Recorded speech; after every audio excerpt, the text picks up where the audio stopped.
राधा वल्लभ श्रीवंशी नाम श्रीवंचन मेवाराम कपड़े का एक बहुत बड़ा व्यापारी था। घर में किसी चीज़ की कमी नहीं थी। एक लड़का, एक लड़की, सुंदर पत्नी, पूरा संस्कारी परिवार था। घर में एक बहुत ही सुंदर और विशाल मंदिर जिसमें ठाकुर जी और किशोर जी की भव्य मूर्ति, जिसका उसकी पत्नी नित्य बहुत सुंदर श्रृंगार करती थी। नित्य नए नए वस्त्र धारण करवाती थी। तरह तरह के व्यंजन से ठाकुर जी और किशोर जी को भोग लगवाती थी। मेवाराम अपनी पत्नी को इस लगन से ठाकुर जी की सेवा करते देखकर बहुत आनंदित होता था और मन में सोचता था कि मैं कितना सौभाग्यशाली हूँ जो मुझे इतनी संस्कारी पत्नी मिली है और इतनी अच्छे संस्कार उसने अपने बच्चों को दिए हैं। वह मन ही मन सोचता, मेरा घर किसी मंदिर से कम नहीं है। वह बस इसी बात से अंदर खुश होता रहता था। मैं तो धरती पर ही स्वर्ग देख रहा हूँ। उस स्वर्ग से सुंदर घर को उस समय नजर लग गई जब अचानक से किसी बीमारी के कारण उसकी पत्नी ठाकुर धाम को प्यारी हो गई। पत्नी के एकदम चले जाने के बाद मेवाराम तो एकदम से टूट गया। अब तो उसका किसी चीज़ में मन नहीं लगता था। इतना बड़ा व्यापारी काम ठीक ढंग से ना करने के कारण उसका काम ठप हो गया। इतनी बड़ी दुकान से अब वह बिल्कुल छोटी सी दुकान पर आ गया, जिससे घर का गुजारा बड़ी मुश्किल से होता था। घर में हर चीज़ की कमी आ गई, खाने पीने में, बच्चों की पढ़ाई में। लेकिन मेवाराम ने ठाकुर जी की सेवा में कोई कमी ना आने दी, क्योंकि ठाकुर जी की सेवा करके उसको ऐसा लगता था जैसे वो अपनी पत्नी की अधूरी सेवा को पूरी कर रहा हो। अब वह तो ठाकुर जी को भोग लगाकर उनकी सेवा करके ही मन को तसल्ली दे देता था। छोटी सी दुकान पर कमाई बड़ी मुश्किल से होती थी, क्योंकि छोटी सी दुकान पर भी मेवाराम ठीक तरह से मन लगाकर नहीं जा पाता था। अब तो धीरे धीरे बच्चों को भी समझ आ गई कि मेवाराम हमारी पढ़ाई का खर्चा नहीं उठा पाएगा, इसलिए बच्चे संस्कारी होने के कारण अपने पिता को तंग नहीं करना चाहते थे। उन्हें खुद ही मेहनत करके खुद ही पढ़ना शुरू कर दिया। बच्चे पहले नौकरी पर जाते, बाद में पढ़ते। घर पर सारा दिन केवल मेवाराम अकेला रहता था। मेवाराम ठाकुर जी के लिए अपनी दुकान से लाए हुए कपड़े से उनके लिए एक पोशाक बनाना चाहता था, लेकिन अब उसमें वो शक्ति नहीं थी और ना ही उसकी आंखें इतना काम करती थी। लेकिन फिर भी वह रोज़ धीरे धीरे थोड़ा थोड़ा करके ठाकुर जी और किशोर जी के लिए पोशाक बनाने का काम करता। 6 महीने बीत गए, उसकी पोशाक बनकर तैयार नहीं हुई। वह अपने काम को बहुत कोसता था कि मेरी पत्नी तो हर रोज़ ठाकुर जी को नए नए वस्त्र धारण करवाती थी, लेकिन मैं बदकिस्मत ऐसा नहीं कर पा रहा हूँ।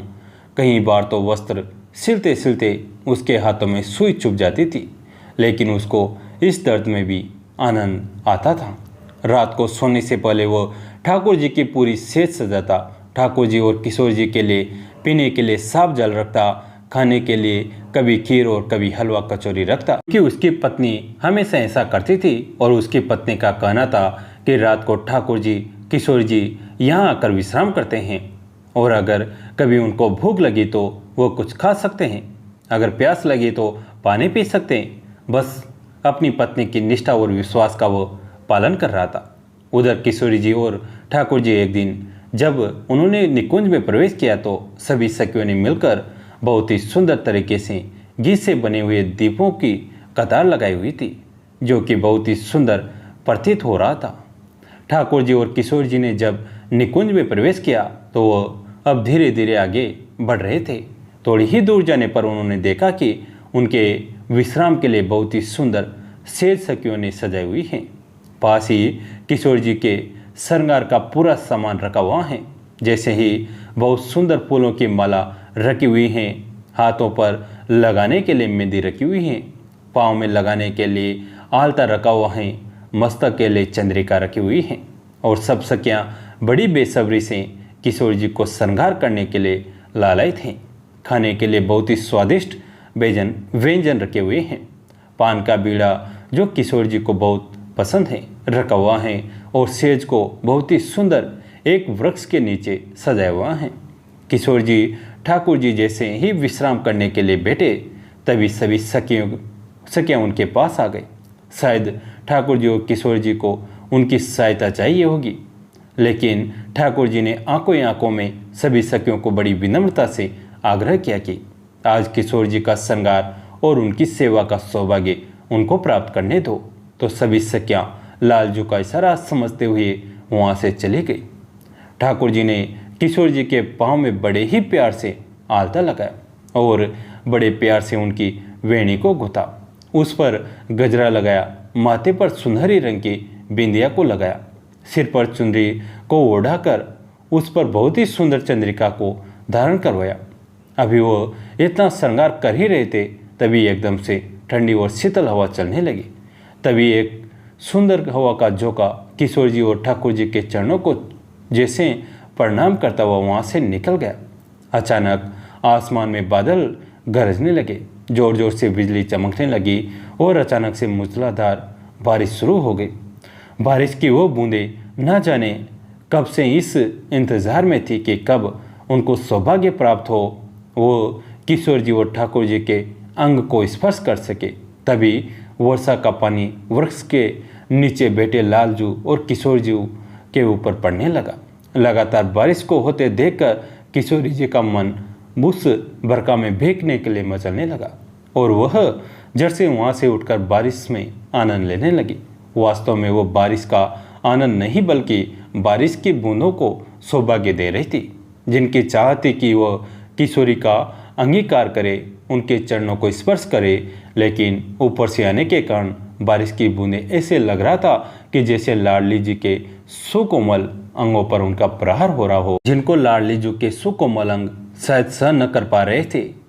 लालजू ये सब देख रहे थे और उन्होंने जाकर लाडली जी से कहा कि यहाँ वृक्ष की ओट में आ जाओ, ये बारिश की बूंदें तुम्हारे कोमल शरीर पर बहुत तेजी से प्रहार कर रही हैं। लेकिन लाडली जी मुस्कुरा कर बोली, नहीं कान्हा, मुझे तो आनंद आ रहा है, लेकिन शीतल हवा और बारिश के कारण अब किशोरी जी कांपना शुरू हो गई। कान्हा को अब चिंता होने लगी। उन्होंने देखा कि उनकी प्रिया ठंड के कारण कांप रही हैं, तो उन्होंने उसको अपने सीने से लगाकर कुछ गर्माहट देने की कोशिश की, लेकिन वो भी असफल रहे, क्योंकि लालजू तो खुद ही वर्षा के कारण भीग गए थे। अब तो ठाकुर जी को भी चिंता होने लगी कि मेरी प्रिया को कष्ट सहना पड़ रहा है। बारिश के कारण अब तो निकुंज की धरती भी बिल्कुल गीली हो गई थी। ठाकुर जी चाहते थे कि वो जल्दी से जल्दी महल पहुंच जाए, लेकिन वहां जाने के लिए भी उनको काफ़ी समय लग सकता था। उन्होंने किशोरी को अपने अंग में उठा लिया और जल्दी से जल्दी वहां से चल पड़े। अभी कुछ दूरी पर ही पहुंचे थे, तभी उनको मेवाराम का घर दिखाई दिया, जहां पर अभी भी रोशनी थी और अंदर से एक अजीब तरह की सुगंध आ रही थी, जिसमें ठाकुर जी वो उस ओर खींचे चले गए। अंत जब वहां पहुंचे तो घर का दरवाज़ा खुला हुआ था। ठाकुर जी ने सोचा कि किशोर जी को यहाँ कुछ देर के लिए विश्राम कराया जाए और वो गोद में उठाए हुए किशोर जी को अंदर ले गए। वो ये देखकर हैरान हो गए कि अंदर घर के कमरे में बहुत ही सुंदर सेज सजी हुई है, जिस पर बहुत ही सुंदर दो पोशाकें पड़ी हुई हैं। हाथों में से बनाई हुई फूलों की माला पड़ी हुई हैं, पान का बीड़ा पड़ा हुआ है, केसर की खीर बनी पड़ी हुई है, जल का एक लोटा पड़ा हुआ है। लेकिन जब उन्होंने इधर उधर देखा, बाकी सारे कमरे में अंधेरा था, उनको कोई नजर ना आया। तो ठाकुर जी ने जल्दी जल्दी किशोरी को वहाँ पड़ी पोशाकों को धारण करने के लिए कहा और खुद भी वहाँ पड़े हुए वस्त्रों को पहन लिया।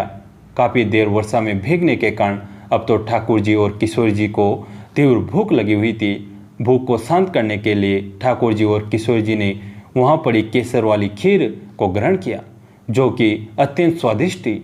मेवाराम के द्वारा बनाए वस्त्रों में ठाकुर जी और किशोर जी अत्यंत सुंदर लग रहे थे। ठाकुर जी तो एकदम से हैरान हो रहे थे कि यहाँ पर हमारे ही नाम के वस्त्र कैसे पड़े हुए थे। किशोर जी तो उन वस्त्रों में अत्यंत रूपवान लग रही थी।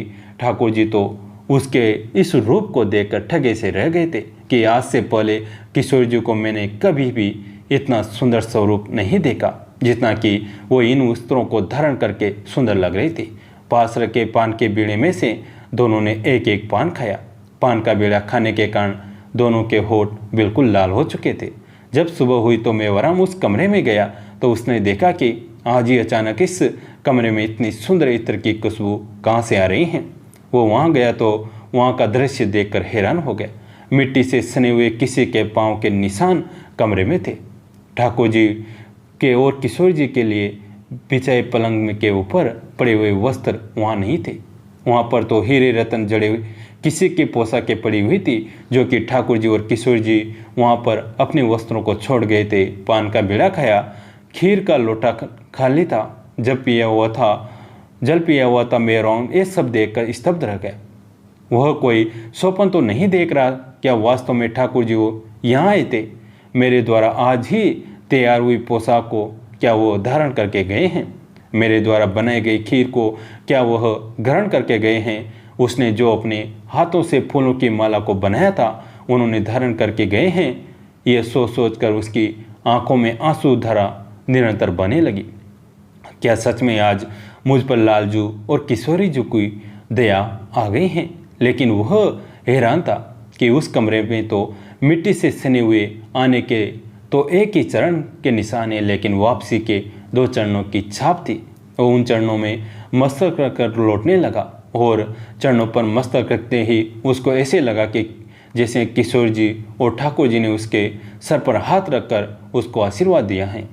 वास्तव में वर्षा में भीगने के कारण ठाकुर जी ने किशोर जी को अपने अंग में उठाया हुआ था, इसलिए आते वक्त ठाकुर जी के ही अकेले के चरणों के निशान छिन्न थे और जाते समय ठाकुर जी विशाल के दोनों के चरणों की छाप मेवाराम के मंदिर के परस्पर थी। वह उन चरणों में मस्तक रखकर जोर जोर से रोने लगा और बलिहारी जाने लगा कि क्या मैं इतना भाग्यशाली हो गया हूँ जो कि ठाकुर जी और किशोरी जी मुझ पर इतनी दया आई गई। वास्तव में ये सब लीला ठाकुर जी की थी, क्योंकि इतने महीनों से इतने विश्वास, निष्ठा और लगन से मेवाराम पोशाक बना रहा था। आज ही वो बनकर तैयार हुई थी और उसी का मान रखने के लिए ये सब लीला ठाकुर जी ने की थी। नहीं तो जिस ठाकुर जी और किशोर जी के अंदर हजारों सूरज की तपिश विद्यमान हो, उनको सर्दी गर्मी का एहसास कैसे हो सकता है? लेकिन एक भक्त की भक्ति, निष्ठा और विश्वास का मान रखने के लिए उन्होंने सभी लीला की थी।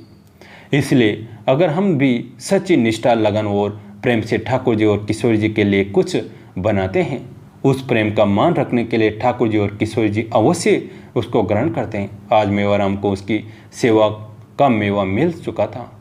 जय जय श्री राधे। कैसी लगी आज की कथा? अगर अच्छी लगे तो इसे अपने दोस्तों के साथ, फैमिली के साथ शेयर करें। कहानी अंत तक सुनने के लिए आप सभी का तहे दिल से धन्यवाद।